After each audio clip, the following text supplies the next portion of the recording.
توبة نصوحا عسى ربكم أن يكفر عنكم سيئاتكم ويدخلكم جنات تجري من تحتها الأنهار يوم لا يخزي الله النبي والذين آمنوا معه نورهم يسعى بين أيديهم وبأيمانهم يقولون ربنا أتمم لنا نورنا واغفر لنا إنك على كل شيء قدير. وقال عز وجل كما ورد في سورة النور وتوبوا إلى الله جميعا أيها المؤمنون لعلكم تفلحون. وقال جل وعلا كما ورد في سورة الزمر قل يا عبادي الذين أسرفوا على أنفسهم لا تقنطوا من رحمة الله إن الله يغفر الذنوب جميعا صدق الله العظيم. رب اشرح لي صدري ويسر لي أمري واحلل عقدة من لساني يفقهوا قولي. اللهم ربنا ألهمنا رشدنا وأعذنا من شرور أنفسنا. اللهم أرنا الحق حقا وارزقنا اتباعه وأرنا الباطل باطلا وارزقنا اجتنابه. اللهم وفقنا أن نتوب إليك توبة نصوحا آمین یا رب العالمین. آپ میں سے بہت سے حضرات کے علم میں ہوگا اخباری اطلاع کی بنیاد پر کہ میری آج کی گفتگو کا موضوع ہے توبہ کی عظمت اور اس کی تاثیر. اس کا پس منظر یہ ہے کہ پچھلے کئی مہینوں سے میری تقریر جو ہے وہ جو اس وقت عالمگیر حالات ہیں اور جو امت کو خطرات درپیش ہیں اور اس کے ضمن میں جو پیشین گوئیاں احادیث نبویہ میں موجود ہیں، جو میں کم سے کم یوں سمجھیے کہ 25 برس سے بیان کرتا آ رہا ہوں، لیکن اب وہ چشم سر کے سامنے آ رہی ہیں. پہلے وہ صرف یہ کہ انسان کو علمی اعتبار سے معلوم تھی، اب وہ صورتحال آنکھوں کے سامنے ہے. تو اس پر چونکہ گفتگو ہوتی رہی، لیکن ہر مرتبہ گفتگو کا اختتام اس پر ہوا کہ اس کا علاج کیا ہے، بچنے کا راستہ کون سا ہے. تو عام طور پر ایک لفظ پر توبہ، البتہ اس میں انفرادی توبہ، اجتماعی توبہ. انفرادی توبہ سے انسان اپنے گناہوں کی سزا سے بچ جاتا ہے. آخرت میں اللہ تعالیٰ اسے اپنے عفو و درگزر کا، اپنی رحمت کا، اپنے فضل کا مستحق قرار دے دیتا ہے. لیکن دنیا میں قوم کی حالت نہیں بدلتی جب تک اجتماعی توبہ نہ ہو. اس اجتماعی توبہ کے ضمن میں مختصراً تو میں نے کچھ باتیں عرض کی ہیں، لیکن پھر بھی چونکہ ہر مرتبہ گفتگو کے اختتام پر یہ بات آتی تھی اور وقت ختم ہو رہا ہوتا تھا، لہذا اس کے بارے میں تفصیل سے گفتگو نہیں ہو سکتی. تو آج میں نے طے کیا کہ جو حالات ہیں وہ تو اب سامنے آ رہے ہیں. جو سلسلہ شروع ہو گیا ہے عراق میں، جس کے بارے میں شیرون صاحب یہ کہہ چکے ہیں کہ عنقریب عراق پر ہمارا قبضہ ہوگا، یعنی امریکہ کا نہیں، اسرائیل کا قبضہ ہوگا. اور یہ بات بھی اب سامنے آ چکی ہے کہ مڈل ایسٹ کا پورا نقشہ بدل دینے کا پروگرام ہے. یہ جو مڈل ایسٹ کے ممالک ہیں یہ کب وجود میں آئے تھے؟ پچھلی صدی، 20ویں صدی میں جو پہلی جنگ عظیم ہوئی، اس سے پہلے یہ پورا علاقہ سلطنت عثمانیہ میں تھا، خلافت عثمانیہ کے تحت. پورا شمالی افریقہ، پورا یہ مغربی ایشیا، حجاز سمیت سارا معاملہ ایک سلطنت، ایک ملک، خلافت کے تحت. پہلی جنگ عظیم کے بعد پھر حصے بکھرے کیے انہوں نے، جیسے کہ مال غنیمت کو بیٹھ کر بعد میں تقسیم کیا جاتا ہے کہ اس عالم عرب کے جو ہیں اب ٹکڑے ٹکڑے کر دو اور انہیں باہم تقسیم کر دو. مصر، عراق یہ برطانیہ، شام، الجزائر یہ فرانس کا، لیبیا اطالویوں کا، آگے ہسپانویوں کا۔ یہ سارے ٹکڑے جو ہوئے تھے اور ملک بنے تھے، یہ تو اس وقت کی بندربانٹ تھی۔ اسی طرح اب کہا جا رہا ہے کہ اس جنگ کے بعد حقیقت میں مڈل ایسٹ کا نقشہ تبدیل کر دیا جائے گا۔ یہ صرف چینج آف ریجیم نہیں ہے، چینج آف ریجن ہے، علاقے کا۔ اور اس کو ہم اپنی اصطلاح میں جب کہیں گے تو گویا کہ ایک عظیم تر اسرائیل کے قیام کا منصوبہ ہے جس پر عمل کا آغاز ہو گیا۔ ورنہ اس جنگ کی کوئی وجہ سمجھ میں نہیں آتی، کوئی جرم ثابت نہیں ہوا صدام کا۔ پہلی خلیج کی جنگ میں تو اس کا جرم ثابت تھا، اس نے کویت پر حملہ کیا تھا۔ اس وقت تو کوئی جرم سرے سے ہے ہی نہیں۔ ان کے اپنے معائنہ انسپیکٹر جا کر بتاتے رہے کہ کچھ نہیں دیکھا ہم نے، وہاں کچھ نہیں پایا۔ اس حوالے سے سوچئے کہ کیا جواز، کوئی جواز پوری دنیا میں یہ بات تسلیم کی جاتی ہے کہ بلا جواز حملہ ہے، اور کس قدر شدت سے ہے، کتنی طاقت سے ہے، کتنی قوت سے ہے، کتنی فوجیں آئی ہیں، کتنے جو ہے خلیج کے اندر جہاز کھڑے ہوئے ہیں جن پر سے کہ ہوائی جہاز اڑتے ہیں، کتنے چھوٹے چھوٹے جہاز کھڑے ہوئے ہیں، کہاں کہاں سے حملے ہو رہے ہیں۔ تو اصل میں وہ کتاب الملاحم کے اندر حضور نے جن خبروں کی پیشن گوئی کی تھی وہ اب ہمارے سامنے ہے۔ اسی طرح پاکستان کا معاملہ ہوتے ہوتے رفتہ رفتہ ہمارے گرد گھیرا تنگ ہو رہا۔ ہم پر ایک الزام تو وہ کہتے ہیں کہ آپ چاہے لاکھ دفعہ قسم کھا لیں ہم نہیں مانیں گے، شمالی کوریا کو ایٹمی صلاحیت جو ہے وہ آپ نے فراہم کی، ہمارے پاس ثبوت ہے۔ اس کے بدلے میں ان سے میزائل ٹیکنالوجی آپ نے لی ہے، ہمارے پاس ثبوت ہے۔ اور آپ کشمیر میں کراس بارڈر انفلٹریشن اور ٹیررزم کو روک نہیں سکے، آپ نے نہیں روکا ہے۔ اور یہ جو ہے فنڈامنٹلسٹ جو ہیں آپ کے ملک میں سر اٹھا رہے ہیں، 2 صوبوں میں ان کی حکومتیں بن گئی ہیں، اس سے تو اندیشہ ہے کہ کہیں ایٹمی صلاحیت جو ہے آپ کی وہ ان کے ہاتھ میں نہ چلی جائے، پھر تو وہ القاعدہ اور ٹیررسٹ کے حوالے پہنچ جائے گی۔ لہٰذا حالات جو ہیں بہت دگرگوں ہیں، اور یہی وجہ ہے کہ اس کا عکس ہمیں نظر آتا ہے۔ بھارت کا جو طرز عمل ہے اس وقت، جس طرح تھریٹننگ انداز اس کا اس وقت ہے، اتنا اس سے پہلے کبھی نہیں تھا۔ وہ کہتے ہیں کہ جو اصول امریکہ نے اختیار کیا ہے کہ جس ملک سے مستقبل میں کوئی اندیشہ ہے اس پر پہلے سے حملہ کرنے کا حق حاصل ہے ہمیں، یہ نہیں کہ اس کا کوئی جرم ثابت ہو، ہمیں اندیشہ ہے لہذا ہمیں حملہ کرنے کا حق حاصل ہے، تو اسی طرح پھر ہمیں بھی پاکستان کے اوپر حملہ کرنے کا حق حاصل ہے۔ بہرحال میں ان میں اب زیادہ وقت صرف نہیں کرنا چاہتا، یہ چیزیں تو اب رائٹنگ آن دی وال کی حیثیت سے ہماری نگاہوں کے سامنے ہیں۔ آج میں چاہتا ہوں کہ اس توبہ کے موضوع پر کچھ عرض کروں، اور اس میں بھی ایک خاص بات جس کی طرف کہ میرا ذہن حال ہی میں منتقل ہوا ہے، وہ آج اس میں یوں سمجھیے کہ اضافی طور پر آپ کے سامنے رکھوں گا۔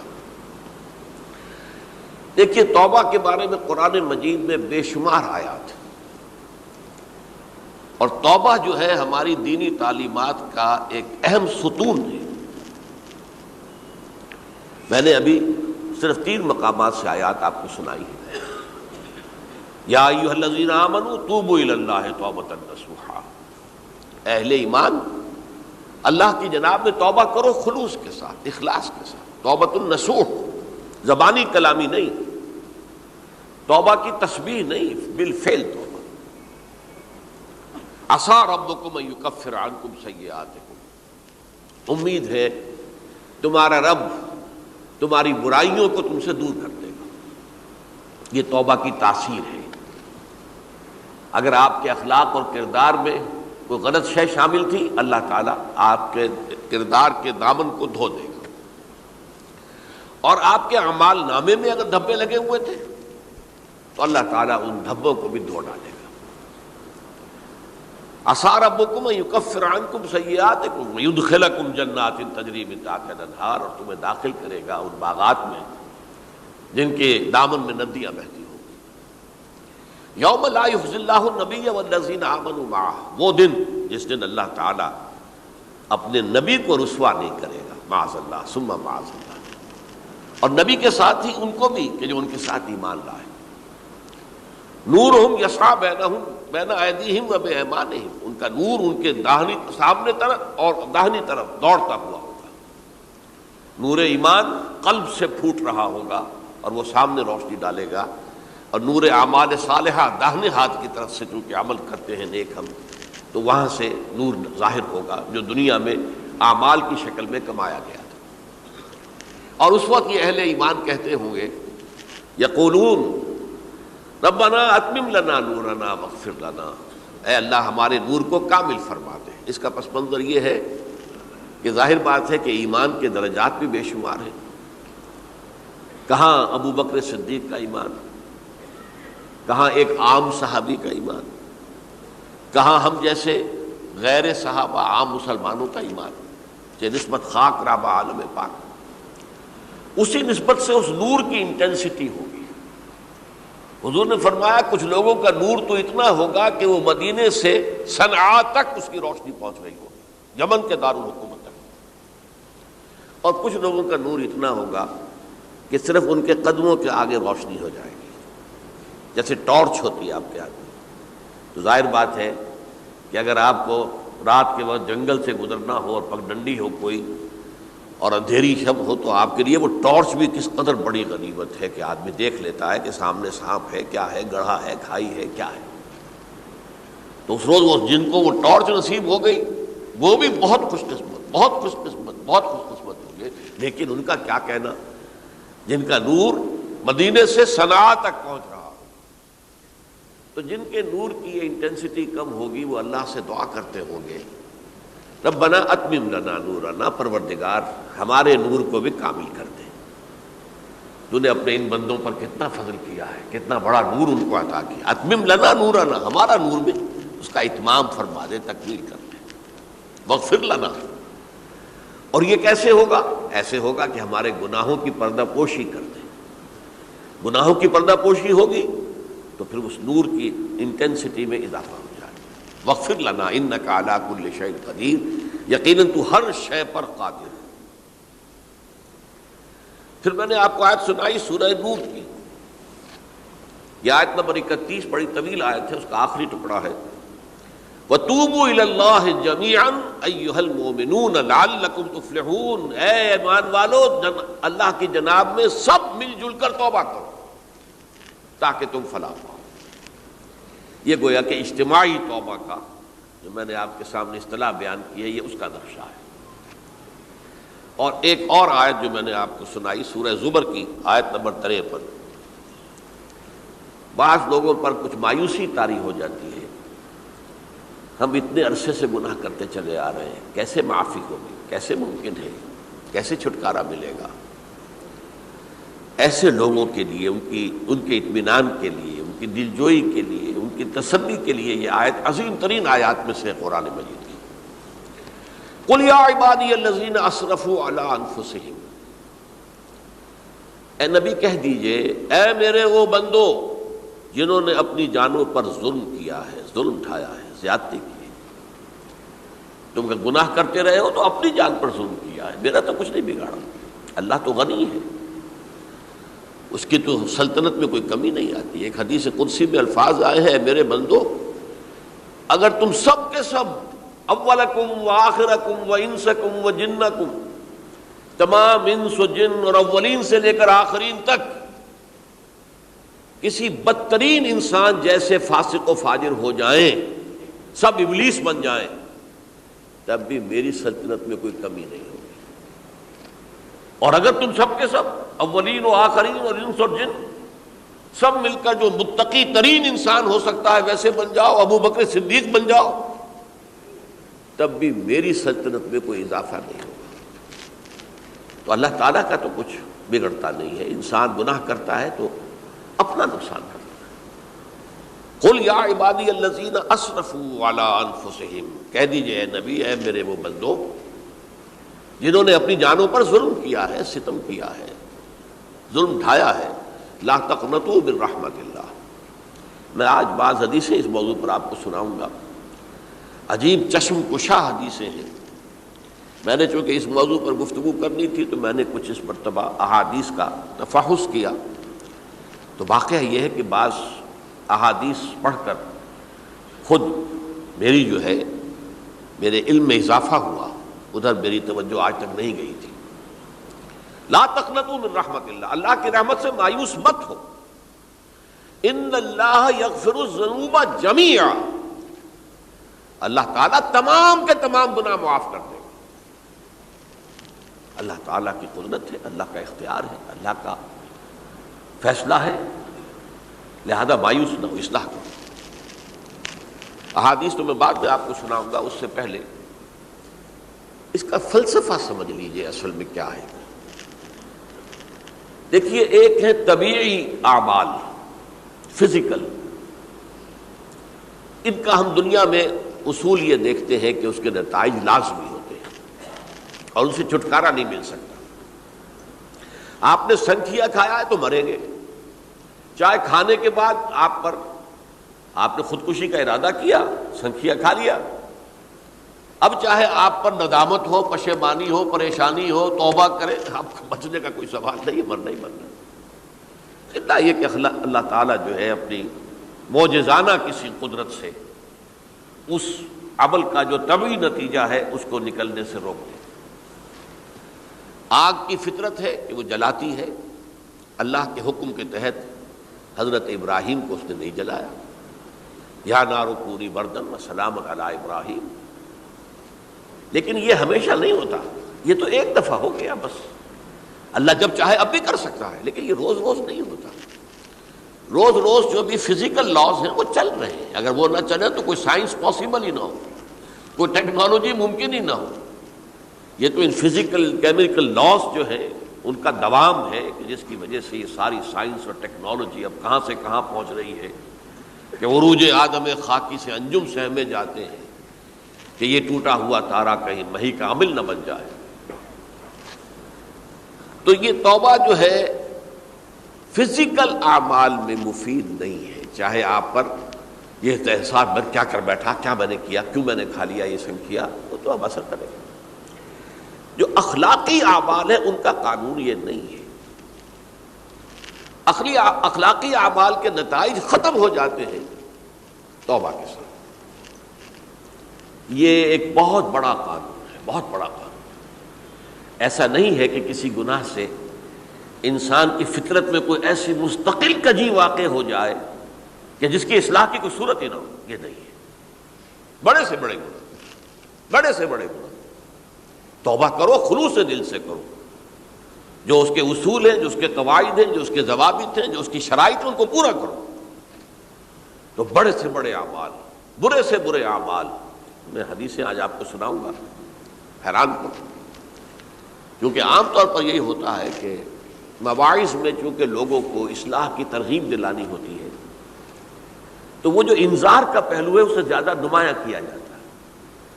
اللہ کی طرف سے شدید ذو انتقام، اللہ انتقام لینے والا ہے، اللہ سزا دینے والا ہے۔ لیکن یہ دوسرا پہلو جو ہے وہ بھی اپنی جگہ پر بہت اہمیت کا حامل ہے کہ طبیعی اعمال کے نتائج اور عواقب اور اخلاقی اعمال کے نتائج و عواقب یہ ایک جیسے نہیں ہیں۔ اب اس معاملے میں تاریخ مذاہب عالم میں جو بہت بڑی غلطی ہوئی، بہت بڑی غلطی ہوئی، بہت بڑی غلطی ہوئی،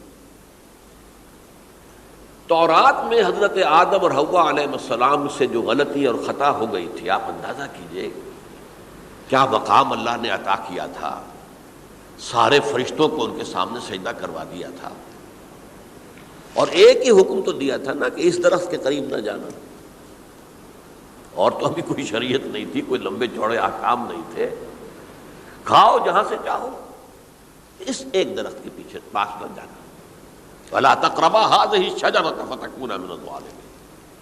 اور وہی کام کر بیٹھے حضرت آدم اور حضرت حوا علیہ السلام۔ کتنا بڑا گناہ، کتنا بڑا گناہ، کتنا بڑا گناہ۔ لیکن قرآن نے وضاحت کر دی کہ آدم نے توبہ کی، اللہ نے معاف کر دیا۔ اللہ تعالیٰ سے کلمات سیکھے، ندامت دل میں پیدا ہو گئی حضرت آدم کو، لیکن الفاظ نہیں تھے کن الفاظ میں اللہ سے معافی مانگوں، مجھ سے خطا ہو گئی، بہت بڑی غلطی ہو گئی۔ وہ الفاظ بھی اللہ نے سکھائے، فتلقى آدم من ربہ کلمات، یہ ہے جس میں کہ وہ علامہ اقبال کا ایک شعر ہے ان کے نوجوانی کے دور کا، جس پر میں بھول رہا ہوں کہ داغ دہلوی تھے یا کوئی اور تھے کہ جنہوں نے علامہ سے کہا تھا میاں اس عمر میں اور یہ شعر، اس بڑی محفل میں بات آئی تھی کہ موتی سمجھ کے شان کریمی نے چن لیے قطرے جو تھے میرے عرق انفعال کے۔ انفعال کہتے ہیں عربی میں پشیمانی، شرمندگی، اور عام طور پر جب کسی انسان پر پشیمانی اور شرمندگی طاری ہوتی ہے تو پیشانی جو ہے اس پر کچھ پسینہ سا آتا ہے۔ تو قطرے جو تھے میرے عرق انفعال کے موتی سمجھ کے شان کریمی نے چن لیے، اللہ کی نگاہ میں ان کی اتنی قیمت، ان کی اتنی وقت میرے بندے نے پشیمانی اختیار کی ہے اپنے اس غلط کام کے اوپر، اسے رنج اور افسوس ہو رہا ہے، تو اللہ کی نگاہ میں اس کی یہ عظمت ہے، یہ قدرت ہے۔ تو اللہ تعالیٰ نے جب حضرت آدم کے دل میں وہ پشیمانی پیدا ہو گئی تو الفاظ نہیں تھے، کن الفاظ میں؟ ہم کہتے ہیں نا کہ مجھے سمجھ نہیں آ رہا کہ میں کس منہ سے آپ سے بات کروں، میری یہ حیثیت نہیں ہے، میں کن الفاظ میں اپنی جو ہے خطا کا اعتراف کروں۔ تو اللہ نے وہ کلمات خود سکھا دیے، فتلقى آدم من ربہ کلمات فتاب علیہ انہ هو التواب الرحیم۔ یہ چیز کہیں تورات جب دوبارہ مرتب ہوئی ہے تو وہ نکل گئی، اس میں رہ گئی، باقی اس میں شامل نہیں ہوئی۔ یہ تاریخی اعتبار سے جان لیجئے، تورات جو ہے وہ آج سے 2500 بلکہ 2600 برس قبل سے دنیا سے غائب ہے۔ یہ تورات کا جو نسخہ تھا یروشلم میں 587 قبل مسیح میں جب نبوکدنضر نے، شاید آج کل آپ دیکھ رہے ہوں یہ عراق کی جنگ میں عراق کے جو خاص ڈویژنز ہیں عراقیوں کے، ریپبلکن گارڈز کے، ان میں سے ایک کا نام جو ہے وہ نبوکدنضر ڈویژن ہے، ایک کا حمورابی ڈویژن ہے۔ حمورابی جو ہے عراق کا بہت پرانا بادشاہ تھا اور تاریخ انسانی میں سب سے پہلا قانون اس نے مرتب کیا تھا، حمورابی۔ یہ بہت پرانی تہذیب ہے، دنیا کی غالباً سب سے زیادہ اینشنٹ تہذیب جو ہے وہ عراق کی ہے۔ حضرت ابراہیم یہیں پیدا ہوئے شہر عور میں۔ تو نبوکدنضر نے جب تباہ کیا تھا یروشلم کو، 6 لاکھ آدمیوں کو قتل کیا اور 6 لاکھ کو قیدی بنا کر لے گیا بیبیلونیا، بابل کا لفظ بھی آج کل آ رہا ہے۔ کسی زمانے میں وہ عظیم شہر تھا دنیا کا، اب وہ معمولی سا شہر رہ گیا ہے، نئے شہر بڑھ گئے۔ تو اس وقت سے اس نے جب یروشلم میں جو ہیکل سلیمانی حضرت سلیمان کی بنائی ہوئی مسجد تھی اس کو جب گرایا ہے، اس کے بعد سے وہیں پر وہ نسخہ رکھا ہوا تھا تورات کا، پھر دنیا میں وہ نسخہ اب نہیں ہے۔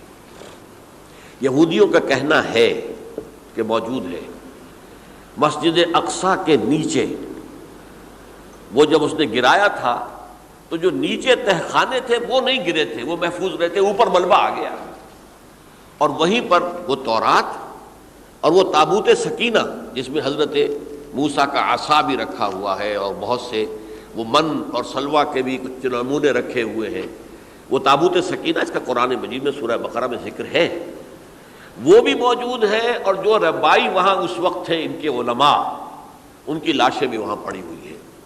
وہ جب ہم کھدائی کریں گے تو دنیا میں سامنے آ جائے گی۔ لیکن بہرحال اس وقت جو مجھے کہنا تھا وہ یہ کہ چونکہ اصل تورات اس وقت گم ہو گئی، 150 سال کے بعد اسے پھر یادداشتوں سے کچھ مرتب کیا گیا تو اس میں غلطیاں پیدا ہو گئی۔ اب انسانی یادداشت کا معاملہ آ گیا نا، انہی میں سے ایک بڑی غلطی یہ ہوئی، اومیشن یہ ہوئی کہ حضرت آدم نے جو توبہ کی اور اللہ نے قبول فرما لیا، اس کا ذکر اس میں نہیں ہے۔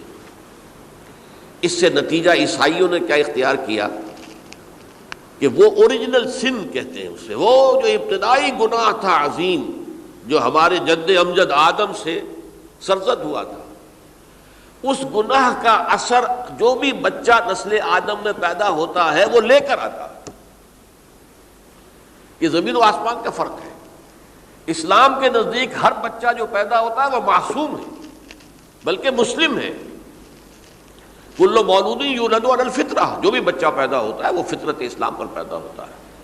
فَأَبَوَاهُ يُهَوِّدَانِهِ أَوْ يُمَجِّسَانِهِ أَوْ يُنَصِّرَانِهِ، یہ تو والدین ہیں اس کے جو اسے مجوسی یا عیسائی یا یہودی بنا لیتے ہیں، ورنہ وہ تو مسلمان ہوتا ہے، فطرت کی کلین سلیٹ لے کر آتا ہے۔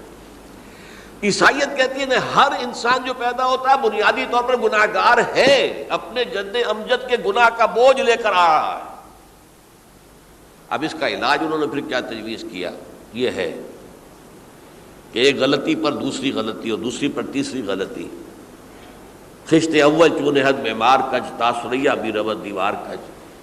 اب اللہ نے جب دیکھا اب تو ہر بندہ جو ہے آدم کی اولاد کا بنیادی طور پر پیدائشی طور پر گناہ گار ہے، تو اب کیا کیا جائے؟ تو اللہ نے اپنا اکلوتا بیٹا، صلبی بیٹا مسیح یسوع اسے زمین پر بھیجا۔ یہ الفاظ میرے ہیں کہ اسے قربانی کا بکرا بنا کر اور ان سب کی طرف سے قبول کر لیا، گناہ گاروں کی طرف سے، کہ ان کے گناہ کا کفارہ ہو جائے گا جو عیسیٰ کو مان لے۔ یہ عقیدہ ہے عیسائیت کا۔ جڑ کیا ہے کہ گناہ ہو گیا تو گناہ کا اثر تو رہے گا۔ قرآن ہی کہتا نہیں، اللہ دھو دیتا ہے، تمہاری سیرت و کردار کے اوپر بھی جو داغ ہیں دھل جائیں گے، اور تمہارے نامہ اعمال میں جو دھبے ہیں وہ بھی دھل جائیں گے۔ توبہ کرو، توبوا الی اللہ توبۃ نصوحا، کرو وہ توبہ کے جو بالکل خلوص دل کے ساتھ ہو۔ اب میں ذرا آپ کو کچھ احادیث سنانا چاہتا ہوں۔ ایک طرح کا یہ تبشیر کا پہلو ہے آج ہماری گفتگو میں کہ جو نمایاں ہوگا۔ یہ بعض احادیث تو چھوٹی چھوٹی ہیں اور یہ بہت مرتبہ میری گفتگو میں آ چکی ہیں، صرف اس وقت حوالہ دے کر گزر جاؤں گا۔ یہ ترمذی اور ابن ماجہ میں حضرت انس ابن مالک رضی اللہ تعالی عنہ سے روایت ہے، حضور نے فرمایا کل بنی آدم خطاؤون وخیر الخطائین التوابون، تمام بنی آدم خطا کار ہیں، خطا کار بھی نہیں، بہت خطا کار ہیں، بہت خطا کار ہیں، لیکن ان خطا کاروں میں بہتر لوگ وہ ہیں کہ جو خوب توبہ کرتے ہیں، غلطی ہو گئی توبہ کر لو۔ اور ایک اور حدیث میں آپ کو بتاؤں گا کہ یہ نہیں ہے کہ پھر کبھی وہ غلطی نہ ہو، اس وقت آپ یہ لگا لیں اپنے اوپر یہ کام میں نے نہیں کرنا، اور ایک دفعہ وہ کام چھوڑ دیں تو توبہ ہو گئی۔ پھر اگر کچھ عرصے کے بعد پھر کہیں آپ جذبات کی رو میں بہہ گئے، پھر کہیں کوئی برے اثرات جو ہے وہ پڑے، پھر غلطی، کوئی بات نہیں، پھر توبہ کرو، پھر ہو گیا پھر توبہ کرو۔ تواب اسی لیے کہا بار بار بار بار بار بار توبہ کرنے والے۔ تو کل بنی آدم خطاؤون وخیر الخطائین التوابون۔ دوسری حدیث یہ بھی ابن ماجہ اور بہقی میں ہے، حضرت عبداللہ ابن مسعود رضی اللہ تعالی عنہ، التائب من الذنب کمن لا ذنب له، گناہ سے توبہ کرنے والا ایسے ہے جیسے اس نے کبھی گناہ کیا ہی نہیں۔ دھل جاتی ہے، تختی دھل گئی، بچے نے تختی لکھی تھی اس کو دھو دیا، ختم ہو گئی۔ ایک حدیث تو پڑھ کر میں بھی چونکا، یہ اصل میں اسلوب ہے بیان کا، بتانے کے لیے کہ تمہارے دلوں کے اندر مایوسی کا غلبہ نہ ہو جائے۔ مایوس اصل میں جو ہے مایوسی یہ ابلیسیت ہے، نوٹ کر لیجئے اس کو۔ مایوسی ابلیسیت کی کا عکس ہے۔ مبلس کہتے کسے جو مایوس ہو گیا؟ ابلیس سب سے بڑھ کر مایوس جو ہے وہ ابلیس ہے۔ اسے معلوم ہے میرا چھٹکارا تو نہیں ہے، لہذا میں جتنوں کو اپنے ساتھ لے کر جہنم میں جھونک دوں یہی میری کمائی ہے، میں نے تو بچنا نہیں۔ تو ابلیس کہتی ہے اس کو جو انتہائی مایوس، مبلس، جو رحمت خدا بندی سے مایوس ہو چکا۔ اب اس کو دور کرنے کے لیے حدیث سنیے، اور یہ حدیث مسلم شریف کی ہے، صحیحین کے اندر، حضرت ابو ہریرہ سے۔ حضور فرماتے ہیں والذی نفسی بیدہ، قسم ہے اس ذات کی جس کے ہاتھ میں میری جان ہے، لو لم تذنبوا، اگر تم لوگ گناہ نہ کرتے، لذهب اللہ بکم، تو اللہ تعالیٰ تمہیں لے جاتا کہیں اور، وَلَجَاءَ بِقَوْمٍ يُذْنِبُونَ، اور پھر کسی ایسی مخلوق کو پیدا کرتا ہے جو گناہ کرتے، فَيَسْتَغْفِرُوا اللَّهَ، اور پھر وہ اللہ سے استغفار کرتے اور توبہ کرتے فَيَغْفِرُ لَهُمْ، اور اللہ تعالیٰ انہیں معاف کر دیتا۔ تو میں نے عرض کیا کہ یہ بعض چیزیں ہوتی ہیں کہ جن کا واقع سے کوئی تعلق نہیں ہوتا، لیکن ایک زور بیان کے لیے، ایک بات کو ایمفیسائز کرنے کے لیے، جیسے قرآن مجید میں آتا ہے، اے نبی کہہ دو ان کان للرحمن ولد فانا اول العابدین، اگر اللہ کا کوئی بیٹا ہو تو میں سب سے پہلے میں اس کو پوجوں گا۔ جب میں اللہ کو پوجتا ہوں تو اللہ کا اگر کوئی بیٹا ہوتا تو کیا میں اسے نہ پوچھتا؟ لیکن نہیں ہے۔ اب یہ نہیں ہے، نفی کے لیے زور دیا کہ اگر اللہ کا کوئی بیٹا ہوتا، لو کان للرحمن ولد فانا اول العابدین۔ اسی طرح یہ ہے کہ اگر انسان گناہ نہ کرتے اور گناہ کے بعد توبہ کر کے اللہ تعالیٰ کی شان غفاری کا ظہور نہ ہوتا، یعنی یہ بھی ایک عجیب فلسفے کی بات ہے، اللہ نے یہ کائنات کیوں پیدا کی؟ قرآن مجید میں اس کو براہ راست ایڈریس نہیں کیا گیا اس مسئلے کو، میرے علم کی حد تک۔ ہو سکتا ہے کہیں بہت خفی انداز میں ہو اور ابھی تک میری نگاہ سے بھی جو ہے وہ چھپا رہ گیا، ہو سکتا ہے قرآن مجید کے غامض نکات ایسے ہو سکتے ہیں۔ کوئی شخص، میں تو کہتا ہوں کہ اگر کوئی شخص کہتا ہے، میرے بارے میں ایک عالم دین نے کہہ دیا تھا کہ اسے قرآن پر بڑا عبور حاصل ہے، تو میں نے انہیں پیغام پہنچایا، جن صاحب نے مجھے ان کا یہ جملہ سنایا تھا کہ آپ نے قرآن کی توہین کی ہے، قرآن پر عبور کسی انسان کو نہیں ہو سکتا۔ عبور کا مفہوم کیا ہے؟ دریا کے دو کنارے ہیں، آپ اس کنارے سے اس کنارے چلے گئے تو آپ نے عبور کیا دریا۔ قرآن کے کنارے ہیں ہی نہیں، لا پیدا کنار۔ لہذا یہ کہہ دینا کسی کے بارے میں کہ قرآن مجید، اب انہوں نے تو ایک طرح سے میری تعریف کی تھی، میرے ایک ساتھی سے جملہ کہا تھا، ان کے وہ عزیز تھے، تو گویا کہ وہ جو میری تنظیم میں تھے ان کو خوش کرنے کے لیے کہہ دیا ہو یا جو بھی ہو، ان کے دلی جذبات ہو سکتا ہے کہ میں نے کہا انہیں یہ میرا پیغام پہنچا دیجیے، آپ نے قرآن کی توہین کی ہے۔ قرآن پر عبور کسے ہو سکتا ہے؟ نہ معلوم کتنے مقامات ہیں کہ جہاں امام راضی بھی کھڑے ہوئے ایسے نظر آتے ہیں، دہشت زدہ، اعلم ان ھذا المقام مقام غامض مہیب عمیق، ہوشیار کے رہ بردم تیغست قدم را، ہوشیار ہو جاؤ، یہ بڑا خطرناک مقام ہے، بہت مشکل مقام ہے، اس کے تہ تک پہنچنا کسی کے لیے ممکن نہیں ہے۔ سورہ حدید کی آیت هو الاول والآخر والظاہر والباطن پر یہ الفاظ ہیں جو امام راضی نے لکھے۔ تو اس لیے میں آپ سے عرض کر رہا ہوں کہ یہ کہنے کا انداز ہے، والذی نفسی بیدہ لو لم تذنبوا، اس ہستی کی قسم جس کے ہاتھ میں میری جان ہے، اگر تم گناہ نہ کرتے، تو میں عرض کر رہا تھا تو اللہ کی شان غفاری کیسے ظاہر ہوتی؟ اللہ نے کائنات کیوں پیدا کی؟ کنت کنزا مخفیا فاحببت ان اعرف فخلقت الخلق۔ محدثین کرام اگرچہ اس حدیث کی سند کو پختہ نہیں مانتے، لیکن اکثر مفسرین نے اس کو تسلیم کیا ہے۔ علامہ آلوسی نے تسلیم کیا کہ میں ایک چھپے ہوئے خزانے کے مانند تھا۔ اب خزانہ کہیں پڑا ہے، اس کا کیا حاصل کیا ہے؟ وہ تو کہیں کھلے، کسی کے پاس جائے، کوئی اسے فائدہ اٹھائے تب تو کوئی فائدہ ہوا نا۔ تو کن تو کنزا مخفیا، میرے اندر طاقت تھی، قوت تھی، خلاقی تھی، میری شانیں ساری میرے اندر ہی اندر تھی نا۔ کن تو کنزا مخفیا فاحببت ان اعرف، تو میں نے یہ چاہا کہ مجھے پہچانا جائے۔ فخلقت الخلق، تو میں نے خلق کی تخلیق کی ہے، اب مجھے پہچانو اس کائنات کے ذریعے سے، یہ میری تخلیق ہے، آؤ دیکھو۔ ایک مصور اپنی تصویروں کی نمائش لگا، دیکھو میرے شاہکار، آؤ دیکھو، یہ میرے فن کے کمال کے نمونے، آؤ دیکھو۔ تو یہ ہے سب، دیکھو زمین آسمان، ان فی خلق السماوات والارض واختلاف اللیل والنہار والفلک التی تجری فی البحر بما ینفع الناس وما انزل اللہ من السماء من ماء فاحیا بہ الارض من بعد موتہا۔ یہ ساری آیات ہیں، غور کرو۔ اور اسی لیے انسان کو پیدا کیا جس میں یہ فیکلٹی آف اپریسیشن، اللہ کے حسن و جمال و کمال کو پہچاننے کی صلاحیت ہے۔ ورنہ ظاہر بات ہے کہ یہ جمادات کیا پہچانیں گے اللہ کو؟ یہ پہاڑ کیا پہچانے گا اللہ کو؟ اللہ کو پہچاننے کی صلاحیت انسان میں ہے.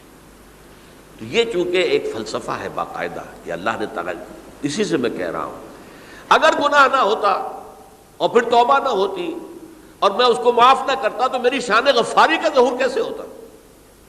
میری شان ہے نا، غفار بھی ہوں، ستار بھی ہوں، اس کا ظہور کیسے ہوتا؟ تو والذی نفسی بیدہ لو لم تذنبوا لذهب اللہ بکم ولجاء بقوم یذنبون فیستغفروا اللہ فیغفر لهم.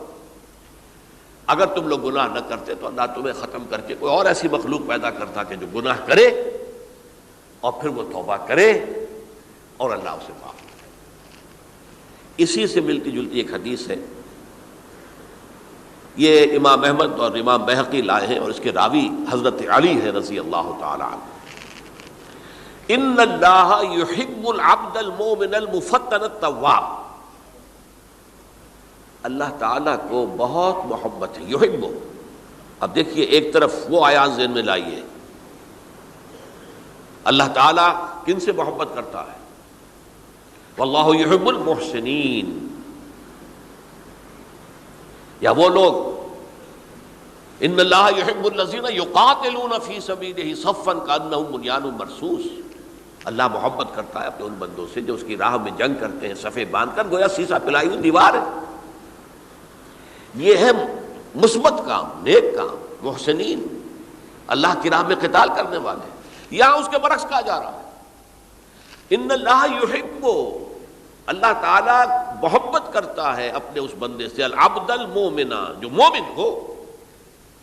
اس کی ایک اور بڑی پیاری حدیث آئے گی، المفتن التواب، جو بہت فتنوں میں مبتلا ہو جاتا ہو اور پھر بہت توبہ کرتا ہو.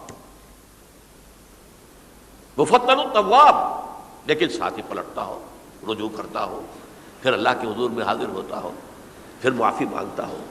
اللہ تعالیٰ کو اپنا ایسا بندہ بہت پسند ہے. اب میں کچھ اور حدیثیں آپ کو سنا رہا ہوں. توبہ کا دروازہ دو اعتبارات سے کہا گیا ہے کہ ایک وقت آنے پر بند ہو جاتا ہے. ایک حدیث کے تو الفاظ میں نوٹ کر کے نہیں لایا ہوں کہ اللہ تعالیٰ نے توبہ کا ایک دروازہ اتنا چوڑا کھلا رکھا ہوا ہے کہ جس کو عبور کرنا جو ہے وہ سال ہا سال میں ممکن ہو، اور یہ بند نہیں ہوتا جب تک کہ سورج مغرب سے طلوع نہ ہو جائے.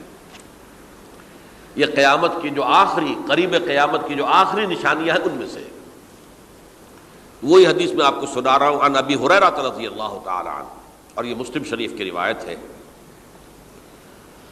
من تاب قبل ان تطلع الشمس من مغربها تاب اللہ علیہ. سورج کے مغرب سے طلوع ہونے سے قبل تک جو لوگ توبہ کریں گے اللہ تعالیٰ ان کی توبہ قبول کر لے گا. البتہ جب وہ قیامت کی وہ نشانی ظاہر ہو جائے کہ سورج مغرب سے طلوع ہو رہا ہے، اب دروازہ توبہ کا بند ہے. اب اس کے بعد اگر توبہ کوئی کرتا ہے تو اللہ تعالیٰ اس کی توبہ کو قبول نہیں کرے گا. یہ تو اجتماعی سطح پر ہوئی. انفرادی سطح پر عن عبداللہ ابن عمر رضی اللہ تعالی عنہما عن النبی صلی اللہ علیہ وسلم قال ان اللہ عز وجل یقبل توبۃ العبد ما لم یغرغر. یہ ترمذی میں ہے حضرت عبداللہ ابن عمر رضی اللہ تعالی عنہما سے کہ اللہ تعالیٰ اپنے بندے کی توبہ قبول کرتا ہے جب تک کہ وہ جسے ہم کہتے ہیں گھنگرو نہ بولنے لگے حلق کے اندر، جبکہ نزع، عالم نزع ہو اور جان جو ہے وہ آ کر پھر یہاں اٹکتی ہے، تو اس وقت تک دروازہ کھلا ہے توبہ کا. لیکن جب یہ شکل ہو گئی تو دروازہ بند. یہ انفرادی سطح پر ہو گیا. جب آپ کے موت کے آثار اتنے واضح ہو گئے کہ اب جا رہے ہیں، اب توبہ کریں گے تو توبہ قبول نہیں ہوگی. اجتماعی سطح پر جب قیامت جو ہے اس کی وہ گھڑی آ گئی کہ سورج مغرب سے طلوع ہو گیا، اب توبہ کا دروازہ بند. ایک اور حدیث ہے جو میں نے بہت مرتبہ اس کا ترجمہ تو آپ کو بہت دفعہ سنایا ہے، آج میں چاہتا ہوں اس کو پورے متن کے ساتھ آپ کے سامنے رکھوں. یہ حضرت انس بن مالک رضی اللہ تعالی عنہ سے مروی روایت ہے جو حضور کے خادم خاص تھے، اور یہ متفق علیہ بھی ہے، یعنی بخاری میں بھی ہے، مسلم میں بھی ہے، لیکن تھوڑا سا فرق ہے الفاظ کا. تو جو مسلم شریف کی روایت ہے اس کے الفاظ کیا ہے؟ للہ اشد فرحا بتوبۃ عبدہ حین یتوب الیہ، جان لو اللہ تعالیٰ کو زیادہ خوشی ہوتی ہے اپنے کسی گناہ گار بندے کی توبہ سے جبکہ وہ توبہ کرتا ہے۔ کس سے زیادہ ہوتی ہے؟ اب اس کی ایک تمثیل دی، من احدکم، ایک ایسے شخص سے بھی زیادہ بڑھ کر خوشی ہوتی ہے، کان علی راحلتہ بارض الفلات، کہ جو بہت ہی دور دراز کے اور سنسان علاقے میں سفر کر رہا تھا، فانتحرفت منہ، اس کی سواری جو ہے گم ہو گئی، وعلیہا طعامہ وشرابہ، اسی پر اس کا کھانا بھی تھا اور پانی بھی تھا، اونٹنی پر سفر کر رہا تھا، اسی پر ہوتا ہے راحلہ جو ہے راستے کا سامان، اچانک کہیں بیٹھا ہے تھوڑی دیر کے لیے سستانے کے لیے، کہیں اونگ آ گئی اور اونٹنی صاحبہ غائب ہو گئی۔ اب آنکھ کھلی اور اس نے دیکھا، فَأَيَّسَ مِنْهَا، تلاش کر کر کے مایوس ہو گیا، کہیں اونٹنی کا سراغ نہیں۔ اب ظاہر بات ہے کسی صحرا میں یہ کیفیت، اس کا مطلب کیا ہے؟ یقینی موت۔ فَأَتَىٰ شَجَرَةً فَاسْتَجَعَ فِي ظِلِّهَا وَقَدْ أَيَسَ مِنْ رَاحِلَتِهِ، تو وہ ایک درخت کے نیچے اس کے سائے میں آ کے لیٹ گیا، گویا کہ موت کی امید میں۔ فَبَيْنَهُمَا وَهُوَ كَذَلِكَ إِذْ هُوَ بِهَا قَائِمَةٌ عِندَهُ، اس کی کہیں دوبارہ آنکھ لگی ہے، جو کھولا تو دیکھتا ہے اونٹنی تو موجود ہے، کھڑی ہے،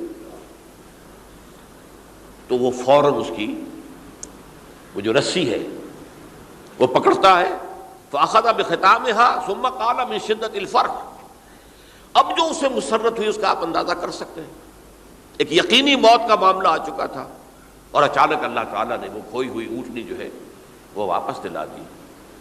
تو وہ کہنا تو یہ چاہتا تھا، اللہ تو میرا رب ہے، میں تیرا بندہ ہوں، لیکن جسے ہم کہتے ہیں کہ خوشی کی انتہا فرط مسرت میں ایسی زبان لڑکھڑائی، اس نے کہا اللہم انت عبدی وانا ربک،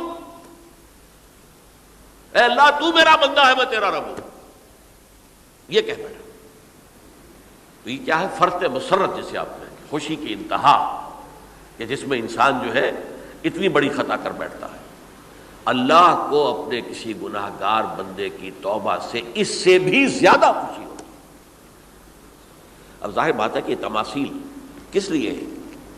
بعض لطائف، بعض حقائق اتنے لطیف ہوتے ہیں کہ ان کو بیان نہیں کیا جا سکتا بتمام و کمال، تو مثالوں کا سہارا لیتے ہیں۔ اللہ کو کتنی خوشی ہوتی کیا سمجھیں گے ہم؟ لہذا یہ مثال تو سمجھ میں آ گئی نا، کہ ایک لقودق صحرا میں انسان سفر کر رہا تھا، ایک ہی اونٹنی ہے، اسی پر اس کا پانی ہے، اسی پر اس کا کھانا ہے، اور کہیں ٹھہرا ہے تھوڑی دیر کے لیے اور اونٹنی غائب ہو گئی، اور اس کے بعد تلاش کر کے شمال مغرب جنوب ہر طرح دیکھ لیا، اب تک کہیں اونٹنی کا سراغ نہیں۔ اب موت کے انتظار میں لیٹ گیا کہ اچانک دیکھتا ہے کہ اونٹنی موجود ہے، تو وہ اس شدت فرح میں یہ کہہ بیٹھتا ہے اللہم انت عبدی وانا ربک انا للہ و انا الیہ راجعون۔ اب دیکھیے ایک حدیث وہ آ رہی ہے، اور اس کو یوں سمجھیے، اللہ تعالیٰ نے جو انسان پیدا کیے ہیں ان کے مزاج مختلف ہیں۔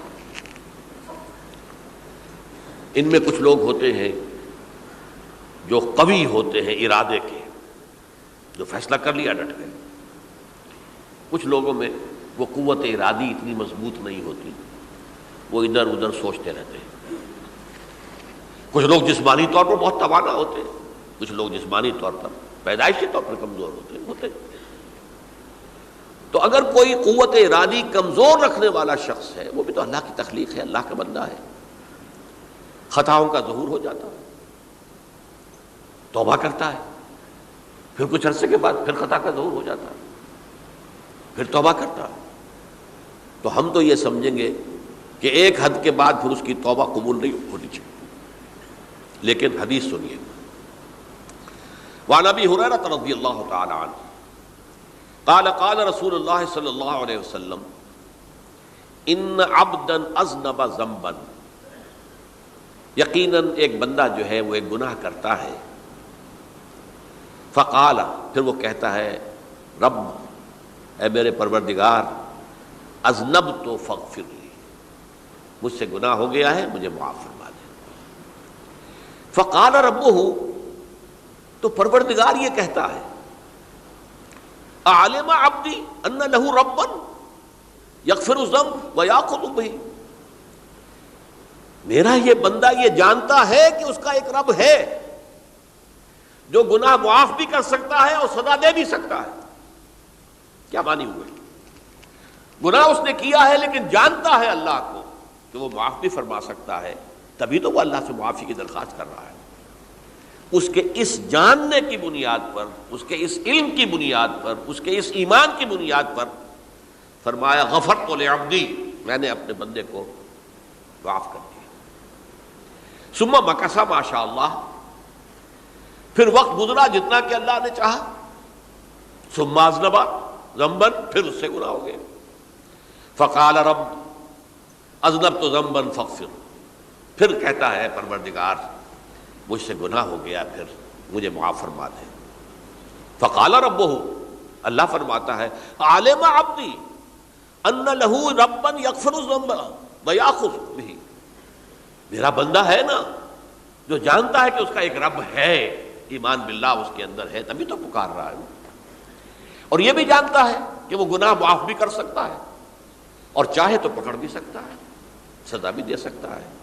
تو فرمایا، اللہ تعالیٰ فرماتے ہیں میں نے فرمایا کہ میں نے معاف کر دیا۔ ثم مکث ما شاء اللہ، پھر ایک عرصہ گزرا اس کے بعد۔ ثم اذنب ذنبا، پھر اس نے گناہ کیا۔ قال رب اذنبت ذنبا آخر، اس نے کہا پروردگار میں نے تو پھر ایک اور گناہ کر دیا، فاغفر لی، مجھے بخش دے۔ فقال اعلم عبدی ان لہ ربا یغفر الذنب ویاخذ بہ، میرا بندہ جانتا ہے نا کہ اس کا ایک رب ہے جسے وہ پکار رہا ہے، کہ اور وہ جانتا ہے کہ اسے اختیار حاصل ہے کہ چاہے تو بخش دے اور چاہے تو پکڑ لے۔ اس کے اس علم، اس ایمان کی بنیاد پر میں نے اسے معاف کر دیا۔ ایک اور حدیث، میں نے چونکہ اس گفتگو کے لیے ان احادیث کا تفحص کیا ہے، یہ تو بہت ہیں حدیثیں، میں نے ان میں سے کچھ چنی ہیں۔ ہمارے بعض واعظ ناصح وہ بھی کسی شخص کو روکتے رہے، برائیوں سے روکتے رہے، نہیں رکتا، تو کہیں غصے میں آ کے اللہ تجھے کبھی معاف نہیں کرے گا۔ یہ کتنا بڑا جرم ہے، اس کا اندازہ کیجئے اس حدیث سے۔ تو میرے بندے کو میری رحمت سے مایوس کر رہے ہیں، کتنا بڑا جرم ہے، اس کا اندازہ کیجئے۔ یہ مسلم شریف کی روایت ہے، عن جندب، حضرت جندب رضی اللہ تعالی عنہ سے، ان رسول اللہ صلی اللہ علیہ وسلم حدث، کہ اللہ کے رسول صلی اللہ علیہ وسلم نے ایک واقعہ بیان کیا، ان رجلا قال، کہ ایک شخص نے یہ کہا، واللہ لا یغفر اللہ لفلان، کہ خدا کی قسم اللہ تعالیٰ فلاں شخص کو کبھی معاف نہیں کرے گا۔ وَأَنَّ اللَّهَ تَعَالَى قَالَ، اس پر اللہ تعالیٰ نے یہ فرمایا، مَنْ ذَا الَّذِي يَتَعَلَّىٰ عَلَيَّ، یہ کون ہے جو میرے اوپر حکومت کرنے والا آ گیا، جو میری طرف سے حکم لگا رہا کہ میں کبھی معاف نہیں کروں گا۔ مَنْ ذَا الَّذِي، کون ہے وہ شخص، الَّذِي يَتَعَلَّىٰ عَلَيَّ اَنِّي لَا أَغْفِرُ لِفُلَانٍ، کہ میں فلاں شخص کو کبھی معاف نہیں کروں گا۔ قد غفرت لفلان، اس کو تو میں نے معاف کر دیا۔ وَأَحْبَطْتُ عَمَلَهُ، اس شخص کے تمام اعمال میں نے ضائع کر دیے کہ تم نے میرے بندے کو مایوس کیا۔ یہ ہے جرم کی انتہا۔ تو توبہ کی دعوت دیتے رہو، توبہ کے لیے لوگوں کو آمادہ کرتے رہو، توبہ جو ہے اس کے لیے ترغیب دیتے رہو، اللہ تعالیٰ معاف فرمانے والا۔ اب آخری حدیث سنا رہا ہوں، یہ تو بہت ہی عجیب حدیث ہے اور متفق علیہ، یہ بخاری اور مسلم دونوں میں۔ حضرت ابو سعید الخدری رضی اللہ تعالی عنہ جو ہے وہ اس کے راوی ہیں۔ حضور نے فرمایا، کانا فی من کانا قبلکم رجل قتل 99 نفسا، تم سے پہلے جو امت تھی بنی اسرائیل، گویا کہ ان کا ذکر ہے، اس میں ایک آدمی ایسا تھا جس نے 99 قتل کیے تھے۔ اب آپ اندازہ کیجئے کتنا بڑا گناہ کبیرہ ہے قتل. قرآن مجید میں آتا ہے فَكَأَنَّمَا قَتَلَ النَّاسَ جَمِيعًا، اگر ایک انسان کو بھی ناحق قتل کر دیا گیا تو یہ ایسی ہے گویا کہ اس نے پوری نوع انسانی کو قتل کر دیا. اس نے 99 قتل کیے. فَهَلْ لَهُ مِن تَوْبَةٍ، پھر اس کے بعد یہ ہوا کہ اس کے اندر توبہ کا جذبہ پیدا ہوا. فَسَأَلَ عَنْ أَعْلَمِ أَهْلِ الْأَرْضِ، تو اس نے پھر سوال کیا، لوگوں سے پوچھا کہ زمین میں رہنے والوں میں کون سب سے بڑا عالم ہے. فَدُلَّ عَلَى رَاهِبٍ، تو اسے بتایا گیا فلاں راہب فلاں جگہ پر ہے، وہ بہت نیک ہے، بڑا عالم ہے. فَأَتَاهُ، وہ اس کے پاس آیا. فَقَالَ أَنَّهُ قَتَلَ 99 نَفْسًا فَهَلْ لَهُ مِن تَوْبَةٍ، انہوں نے کہا دیکھیے راہب صاحب میں نے 99 انسان قتل کیے، اب مجھے یہ بتائیے کہ میرے لیے توبہ کا کوئی امکان ہے؟ فقال لا، اس نے کہا نہیں. فقتلہ، اس نے اس کو بھی قتل کر دیا. فکمل بہ 100، اپنی سینچری مکمل کر لی، مطلب 99 کے بعد ایک ہی کسر تھی، اس کو بھی قتل کیا، 100 پورے کر لیے. ثم سأل عن عالم اہل الارض، پھر اس نے پوچھا کوئی اور کوئی بڑے عالم انسان ہو. فدل علی رجل عالم، پھر اس کی رہنمائی کی گئی ایک بڑے عالم شخص کی طرف.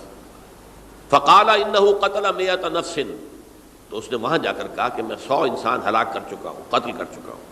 فہل لہ من توبہ، میرے لیے توبہ کا کوئی امکان ہے؟ فقال نعم، اس نے کہا کیوں نہیں، 100 قتل کیے تب بھی کیا ہے، توبہ کا راستہ دروازہ کھلا ہوا ہے. ما لم یغرغر، جب تک کہ وہ گھنگرو نہیں بج رہا اس وقت تک تمہارے توبہ کا دروازہ کھلا ہوا ہے.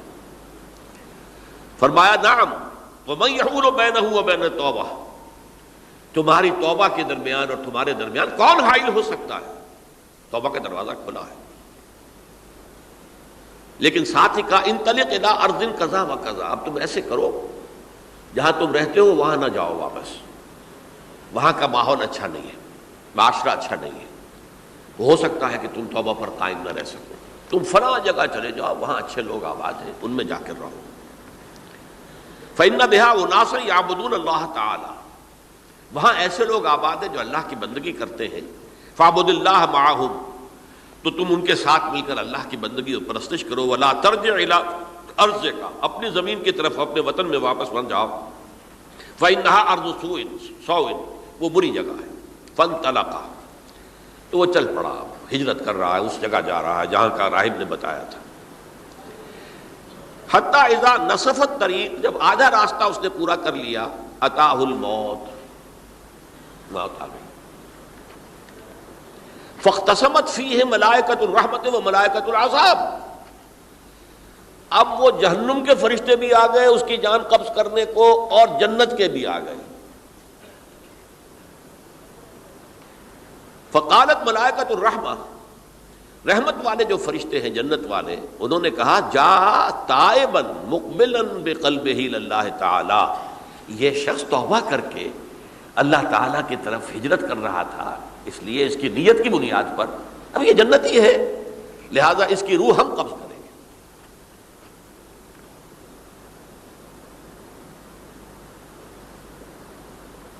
وقالت الملائکۃ العذاب، اور وہ جو عذاب والے فرشتے ہیں وہ کہیں گے انہ لم یعمل خیرا قط، اس نے توبہ کے بعد کوئی نیک عمل تو کیا ہی نہیں، تو کس بنیاد پر اس کو تم جنت میں لے جاؤ گے، اس کو تو دوزخ میں جانا چاہیے. فاتاہ ملک فی صورت آدمی، تو ان کے پاس اللہ نے ایک اور فرشتے کو بھیج دیا آدمی انسانی شکل کے اندر. فجعلوہ بینہم، تو ان فرشتوں نے کہا بھائی ہمارا فیصلہ کرا دو، اس کی روح ہم لینا چاہتے ہیں یا ہم لینا چاہتے ہیں. انہیں حکم بنا لیا. فقال قیسوا ما بین الارضین فإلی ایتہما کان اقرب، کہ تم فاصلہ ناپ لو جہاں سے وہ چلا ہے اور جہاں جا رہا تھا اور یہاں اس کی موت ہو رہی ہے، تو کون سا فاصلہ زیادہ ہے. جب ناپا گیا، بلکہ ایک حدیث میں آتا ہے کہ اس پر اللہ نے زمین کو جو ہے حکم دے دیا، ایک طرف والی زمین تو سکڑ جا، دوسری والی جو ہے تو پھیل جا، تاکہ وہ جو جدھر جو جا رہا تھا وہ زیادہ قریب ہو جائے بنسبت اس کے کہ جہاں سے وہ چلا تھا. تو اس فیصلے پر پھر جو فرشتے تھے جو کہ رحمت کے فرشتے تھے، وہ اس بندے کو لے گئے جنت کے اندر۔ یہ ہے توبہ کی عظمت اور اس کی تاثیر۔ اب آئیے اجتماعی توبہ کا طریقہ کار جو میں نے بہرحال بیان کیا ہے۔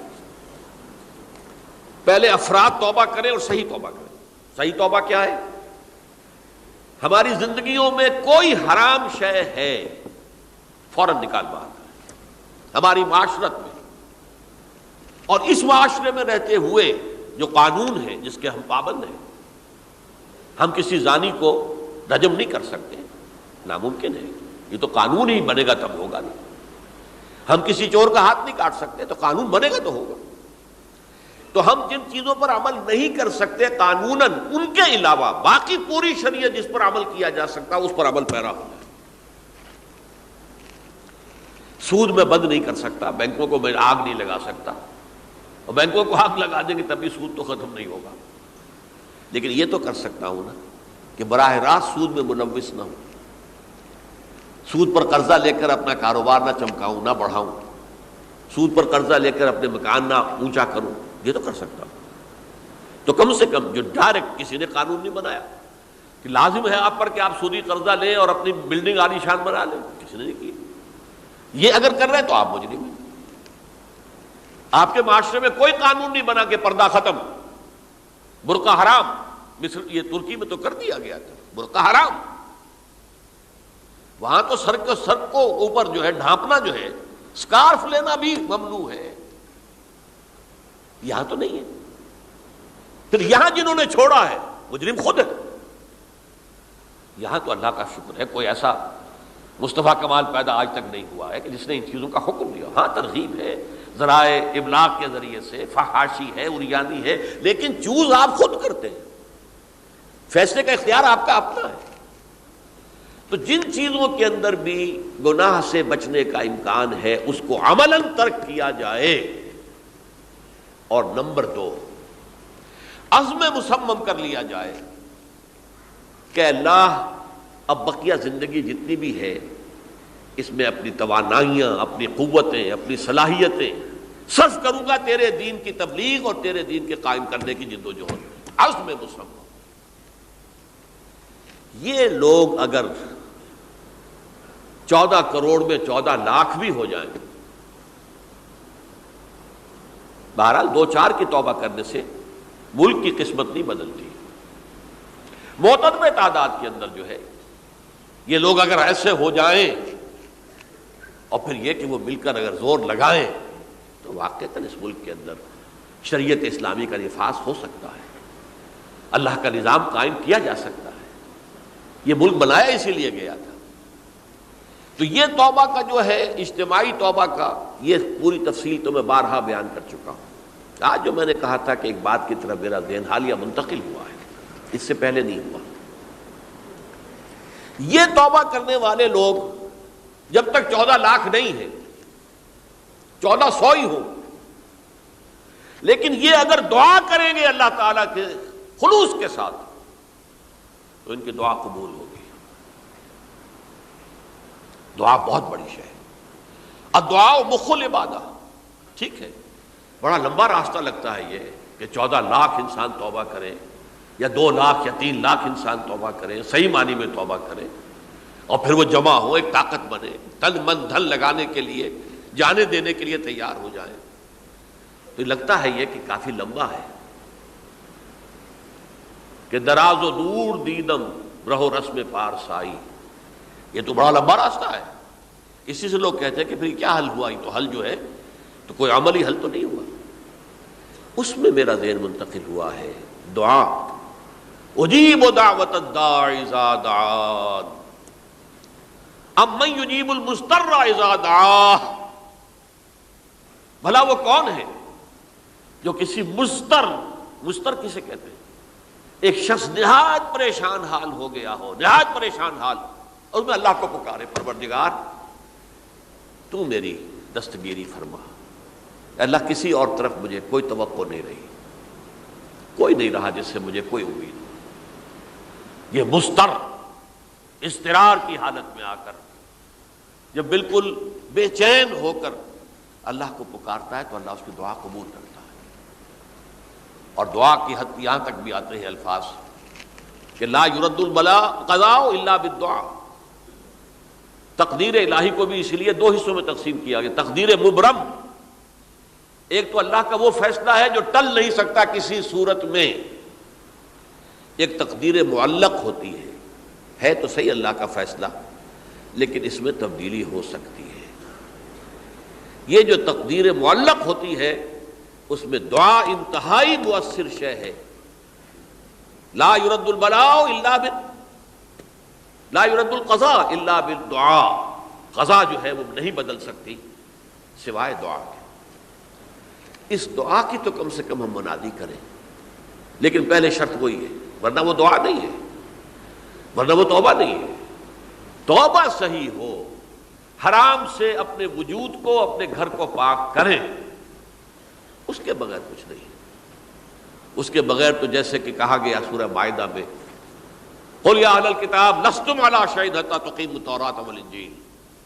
اے نبی ان سے کہہ دیجئے اے اہل کتاب تمہاری کوئی حیثیت اللہ کی نگاہوں میں نہیں ہے، تمہاری کوئی دعا اللہ کے ہاں قابل پذیرائی نہیں ہے جب تک کہ تم تورات اور انجیل کو قائم نہیں کرتے. لہذا دعائیں تو نہ بنو. 30 لاکھ آدمی جو ہیں حج کے موقع پر کیسی کیسی دعائیں مانگتے ہیں. کہاں جا رہی ہیں دعائیں؟ کہاں ہیں ان کی قبولیت کے آثار؟ توبہ صحیح ہو. اور توبہ کے بارے میں آج میں نے امکانی حد تک آپ کے سامنے آج ترغیب و تشویق کا پہلو رکھا ہے. مایوسی، اس کو کہا بھی جاتا ہے مایوسی کفر ہے. اور میں نے آپ سے کہا آج کہ لا تقنطوا من رحمت اللہ ان اللہ یغفر الذنوب جميعا. 99 قتل کیے ہوں، 100 قتل کیے ہوں، تب بھی توبہ کرو گے تو اللہ توبہ قبول فرمائے گا. اور کس شان کے ساتھ قبول فرمائے گا اس حدیث کے اندر آیا، متفق علیہ حدیث صحیح بخاری اور صحیح مسلم کے اندر ہے. تو اگر ہم اس توبہ کی منادی کریں نمبر 1، اور جو لوگ توبہ کریں صحیح معنی میں، ایک طرف تو وہ جد و جہد شروع کر دیں اللہ کے دین کے قائم کرنے کی جد و جہد، اس میں پیچھے نہ رہیں، لیکن اس اثناء میں جو دعائیں وہ کریں گے اللہ تو نے یہ ملک ہمیں عطا کیا تھا، ہم نے اپنے زور بازو سے اسے نہیں حاصل کیا. یہ سلطنت خدا داد پاکستان ہے، اور اے اللہ اے خاص ہے خاصان رسول وقت دعا ہے، امت پہ تیری آ کیا جب وقت پڑا ہے. میں اپنے احساسات جو ہیں آپ کے سامنے الفاظ میں بیان نہیں کر سکتا. یہ جب یروشلم کی تباہی ہوئی تھی جس کا میں نے ذکر کیا ہے، 6 لاکھ انسان قتل ہوئے تھے، اور 6 لاکھ کو نبوکدنضر جو تھا وہ ہانک کر بھیڑوں بکریوں کی طرح بیبیلونیا لے گیا تھا. اس سے پہلے کتنے ہی نبی اہل کتاب کے وہ کہتے رہے تھے کہ ہوش کرو توبہ کر لو. بلکہ ایک جگہ کے الفاظ یہ ہیں درخت کی جڑ پر کلہاڑا رکھا جا چکا ہے، اب بھی ہوش میں آ جاؤ. ہوش میں نہیں آئے. دنیا پرستی جو بھی ان کے نفس پرستی جو بھی ان کے اوپر مسلط ہو چکی تھی، اس نے انہیں توبہ نہیں کرنے دی. تباہی و بربادی ہو گئی. آج ہماری نگاہوں کے سامنے عراق کے ساتھ کیا ہو رہا ہے، بغیر اس کے کہ کوئی جرم ہو سکا، بغیر اس کے. ہم تو بڑے بڑے جرم کر چکے ہیں ان کی نگاہ میں. نان پرولیفریشن ٹریٹی جو ہے اس کے خلاف ہمارا عمل جا رہا ہے. پوری دنیا کے اندر انہوں نے کہا کہ ہم اس کو ایٹمی صلاحیت کو نہیں پھیلنے دیں گے. وہ ایک خاص وقت میں افغانستان میں انہیں ہماری ضرورت تھی، اپنے اصل دشمن USSR اپنے مقابل کی طاقت کو ختم کرنے کے لیے. اس وقت انہوں نے اپنا منہ جو ہے پھیر لیا تھا، نہیں دیکھا تھا، اور ہمارے ہاں اللہ کی یہ رحمت آ گئی کہ ایٹمک صلاحیت بھی حاصل ہو گئی. اور پوری دنیا میں شاہ عبداللہ نے کہا تھا، پرنس عبداللہ نے، کہ یہ آپ کا نہیں ہے. یہ جو نواز شریف صاحب سے جب اس کا ہم نے دھماکہ کیا ہے، یہ بم آپ کا نہیں ہے، یہ پوری امت مسلمہ کا بم ہے. کیسے یہ برداشت کر سکتے ہیں یہودی اور یہودیوں کے اعلی کار عیسائی، خاص طور پر پروٹیسٹنٹس، ویسپ، وائٹ اینگلو سیکسن پروٹیسٹنٹس. تو سمجھ لیجئے کہ پاکستان کی جڑوں پر بھی تیشہ رکھا جا چکا. یہ میرے احساسات کی اس سے کم میں تعبیر ہو نہیں سکتی، لیکن اب بھی امکان ہے، اب بھی امکان ہے، اب بھی امکان ہے. توبہ کرو، توبہ کراؤ، مل جل کر طاقت بنو، کوشش کرو کہ یہاں اسلام کا نظام آ جائے. اور اس اسنا میں بھی دعا کرو اللہ تعالیٰ سے کہ اللہ ہمیں مہلت عطا فرما دے، ہمیں کچھ اور مہلت عطا فرما دے، اے اللہ ہمیں کچھ اور مہلت عطا فرما دے۔ بارک اللہ لی ولکم فی القرآن العظیم ونفعنی وإیاکم بالآیات والذکر الحکیم۔